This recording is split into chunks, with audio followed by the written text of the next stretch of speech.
Hey, what's up, everybody? Chris Flick here, Chris Flick Podcast, episode number 112. This episode here is going to be, it's kind of based off a conversation that we had in the gym this week. Basically, what we have here is we have a high school lacrosse player, Division One athlete, all right? They're going to school for that sport. They just got done with their season, and their season was a lot of practices and a lot of games. It wasn't a lot of conditioning training other than what they got in sport practice. There was not a lot of strength training. This individual came back and was like, got a little smack in the face in terms of where their strength level is and their conditioning level, right? So that kind of put them in a little bit of a funk, but now they're back. They're like bouncing back, saying, you know what, I just got to get back to work. And they're getting back to where they were in just a few short weeks. Things are progressing very well. But at some point, they ask the question like, oh, is this good if I do this? So what a crazy question to ask somebody, is this good? And it involves physical fitness. So I'm probably going to err on the side of yes. Physical fitness is good, right? But it's like, what is your end goal, all right? If your goal is to feel better, if you could go on a 2-mile run and it makes you feel good mentally and it puts you in a good space up here, get your mind right, so to speak, I'm not going to probably deter somebody from doing that. If their goal is like, I want to get conditioned for lacrosse, then we might have to alter their running, all right? As a strength and conditioning coach, if you're working with a sport team, you want their training to replicate their sport. In a sport like football, you got 4-second plays maybe, right? So you're going to train 4 or 5 seconds hard and rest for 20 to 30 seconds and then repeat that over and over and over again. You want to build that energy system up to be explosive and then rest and recover and then be explosive again and just repeat that high level of power. In a sport like lacrosse, you're going to have some of those longer runs, maybe running 20 to 60 yards, maybe 75 yards. Change of direction, there's a lot of that going on. You're playing defense, you might run 12 yards one way, then you have to plan and redirect as your teammate just stole the ball, and now you're on a fast break in the other direction. It's a little bit like basketball on grass, kind of, where there's you have to cover somebody, there's a lot of movement going on there. Then you have a sport like cross country, long, slow runs, it's not a sprint, right? It's a slower run. Now, if your goal is to get better at your sport, then you should train your conditioning at that. You should train your conditioning to replicate that, right? But over the course of the year, there's a season, there's a time, there's a place for everything. And right now, when you come off of a season, in this case here, what I told her is like, if it makes you feel good mentally, it allows you to recover a little bit, and you get to build that aerobic base. In the past, when I was a younger coach and a little bit hard-headed, and I hear that when I hear this same guy, the same voice that I had, come up when I talk to younger kids now. They're like, what, stupid, you don't need to run distance for sport that, why would you run 2 miles? Why would you run 2 miles? Blah, blah, blah. And I'm like, listen up, buddy. You need to build a base. There's something about building a good, strong work capacity, a good, strong aerobic base that ends up making life just easier, period. Now, I'm not saying if you're playing football, you need to run 3 miles. I'm not saying that. But what I am saying is you need to build up with some longer runs. If you go on a 2 or 3 mile run in the off season, just to get those lungs going, I don't see a big problem with that. When you get closer to the season, I do have a problem with that. So let's just be clear. End of the year, you just want to get movement a little bit, try to get your lungs back, try to build up some sort of work capacity, try to improve your work capacity. Because work capacity at the end of the day, is just being able to repeat behavior over and over and over again, longer than your competition. Back to the seasons thing, right? I think there's a season for everything. There's a season for sport-specific training with your conditioning. There's a season for some, interval type training. And I think there's a season for aerobic training. A month or two after the season ends, you get out there and you just start running, right? You just check the box that you're going for your runs. Long, slow, listen to some music, don't listen to some music, have some fun with it. Don't kill yourself about the times. Use them as some recovery runs. You just played a grueling season that involves a lot of sprinting.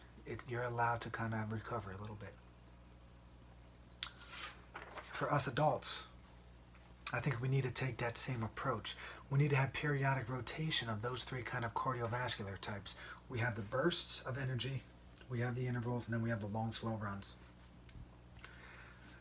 Now, conditioning, this cardiovascular component, it's the quickest to appear and it's the quickest to disappear. So if you're feeling a little down in the dumps about your lung situation, guess what? A little bit of work and you're going to get back to where you were, all right? Or if not close to where you were. It comes quick. The first thing we need to do is you got to figure out what you want out of your training. you have to establish a goal, and then you got to figure out when you want to accomplish that goal. So if it's like, hey, I want to run a 5K, I'm going in a 5K in two months, let's just say 8 weeks. You have your date 8 weeks away. The mission is run a 5K. So now you have to reverse engineer. All right. So the end goal is the end goal is the 5K. So then you have to figure out what you're going to do in week 7, week 6, week 5, week 4, week 3, week 2, week 1. You have to use a term called creeping incrementalism, where you start nice and easy, and then each week you just kind of creep your way up to get to that 5K marker. All right. So what is your goal? When do you have to do it by? And then you reverse engineer it. I recommend, like I mentioned earlier, you rotate your way through these different cardiovascular things. So you got that 8-week plan, right, to get that 5K in. After that 5K, guess what? You did your long, slow running. Maybe we start mixing in some intervals, right? More high intensity runs. And after 8 to 12 weeks of that, guess what? Maybe you start doing some hill runs or some faster runs, some sprint work on a bike, something like that. Or honestly, man, if you just got done doing 5K prep and then you just got done doing, 10 weeks of intervals, I think your body's probably ready to do some faster runs, right? So think about this. 5K training, let's say you work out at 70% of your capacity. The intervals, you start working out at 80% speed. Maybe for 4 to 10 weeks, you start cranking it up more, all right? And you start running at like 85% of your speed, and then you rest a little bit, and then you repeat that. All right, so this is what we got here. We have the first way, the steady state, right? 80% roughly of your max heart rate, all right? Don't want to exceed that. With your burst, with your interval training, this is where you want to exceed that max heart rate a little bit, all right? You might want to get to that 105% range. So if your max heart rate's 140, we're talking about 147 and up, that type of deal. Don't check my math, I just came up with that in my head here. And then you have to recover down there at about that 70% range. Always allow that heart rate to come back down when you're doing your interval work. And then lastly, man, we got that burst training, man. This could be anything. This could be some hill sprints, man, with heavy hill sprints. This could be sled pushes. This could be some sort of kettlebell training. This is going to be burst of energy for 5 to 10 seconds. Rest for, maybe 2 to 4 times the amount, and then go again, okay? High intensity energy. Intensity is what's going to get you results. Moderate training is going to get you moderate results, okay? You got to remember that part of it. If the goal is high intensity, if you're doing intervals and it says high intensity interval training, guess what? You need to be working out at high intensities. If not, you're just kind of doing steady state training, right? We need to get that spike in the heart rate and then come back down. The same thing goes with that burst training at the end, all right? We're doing big time bursts of energy with a nice long recovery period. Why do you have to do this? Well, for one, it keeps your mind right. It keeps you fresh a little bit. You're not just, remember that athlete I talked about before? If they just train for their sport all year round, eventually there's going to be a little bit of a burnout situation. The same stuff happens with us, right? Or, you hear about these distance runners. I just talked with somebody. They got a stress fracture, right? They're preparing for an endurance event, and their body just kind of broke down a little bit.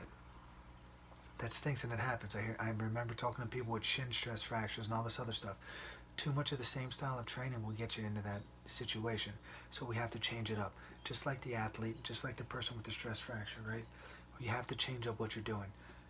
It keeps you fresh mentally, it keeps your body healthy, and then also it just gives you different goals to work on throughout the year, which is an incredible thing to do, So as we look at this thing, we already talked about that reverse engineering process, and we talked about the creeping incrementalism. That is the name of the game with this stuff.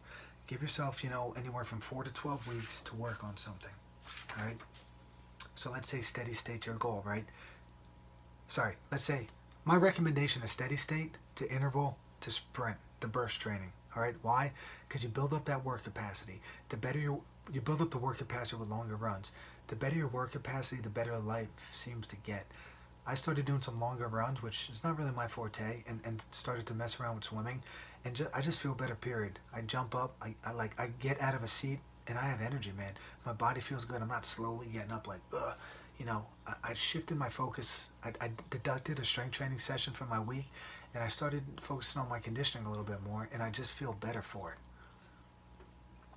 So we got to build that aerobic base first. That's the base of the pyramid, all right?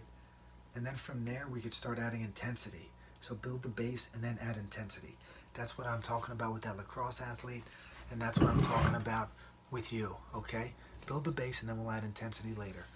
4 to 12 weeks for each segment, right? 12 weeks is 3 months, so, you know, if you do three like rotations, right? You're at 9 months. That's almost a whole year, all right? Steady state is the first one. Set your goal. What's it going to be? Have a purpose with your training. Go a little further. Go a little faster. Add an extra day. You know, one great way that you could do this over the course of 6 weeks, you know, you start with 15 minutes. You do that 2 or 3 times a week. All right, week number 2. 20 minutes. Literally just add 5 minutes on, right? You get yourself up there to the point that you're doing a 30-minute run, right? Week 4. Now you start adding some more days to the mix, right? Get yourself up to that zone where you're doing 15 minutes, then maybe 20, then 25, then 30, then 35, and then 40, all right? Let's say you do that once a week. Cool. Start back over. Do it twice a week now. Once you are able to accomplish it twice a week, do it 3 times, 4 times, 5 times, whatever it may be, right? But each week you got to add a little bit. You got to get a little bit better with adding frequency, adding time, adding duration, whatever it may be, right? The next part of it is where now we're going to move into this interval training, and I love this 4x4 method. You warm up for 5 to 10 minutes, then you do a 4-minute interval where you run pretty hard, and then you take a 3-minute rest, and then you run for 4 minutes again, 3-minute rest. 4 minutes, 3 minutes off, 4 minutes on, 3 minutes off. 4x4 means you do 4 4-minute runs at a high intensity. 5 to 10 minutes of cool down. Do the 4x4. 3-minute rest in between. 5 to 10 minute cool down. Do that for 4 to 10 weeks and you're going to be feeling like a freaking champ. Lastly, the sprint stuff. We already talked about it, man. We're getting in there. We're bursting. We're using kettlebells. Maybe we're sprinting up hills. We're sprinting on the road. We're doing whatever it may be. One great workout that I liked recently that involved a little bit of sprint work. 20 seconds on, 40 seconds off. All right, do that for 20 minutes. You're going to end up covering over 2 miles running. You're going to get that heart rate spiked up. 20 seconds is kind of pushing it, okay? But it's a good idea and it's something that's repeatable, all right? Maybe you do it for 20 minutes the first time, then you do 22 minutes, so on, so forth. Creep your way up. And then eventually you go from 20 seconds to 15 seconds, but you gotta run faster, all right? 15 on, 45 off. And then maybe you get down to 10 seconds on, 50 seconds off. 5 seconds on, all out sprint, 55 seconds off. You see how you do that stuff? You just creep your speed up. You start running faster.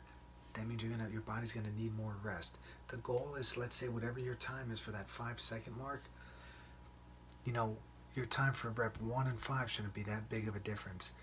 From 1 to 10, there's gonna be a difference, all right? But you want that time to slowly kind of go away. If it gets to a point where there's a significant drop off, that's where you cut the workout, all right? There's a lot here, right? All I'm saying at the end of the day, I feel like there's a season for everything, right? Whether, you know, you could, in the summertime, you might swim, right? Wintertime, you might be stuck inside. Spring, fall, maybe you could get out for some walks. But we got to remember something here. If you're a beginner, I just went over this a lot, right? I talked about running, but if you're a beginner, you might need some weeks of, you know how I talked about there's that 3-month stretch of like steady state, right? Maybe you need to take three months of like building a base of walking. Walk. So don't run to get fit. Get fit and then run. How are we going to get fit? We're going to get walking, okay? So if you're a total beginner, just remember that. We got to walk before we run, all right? Take care of your body. We got to stay healthy, right? Because you can't train when you're injured. You can't really train when you're sore at a high level.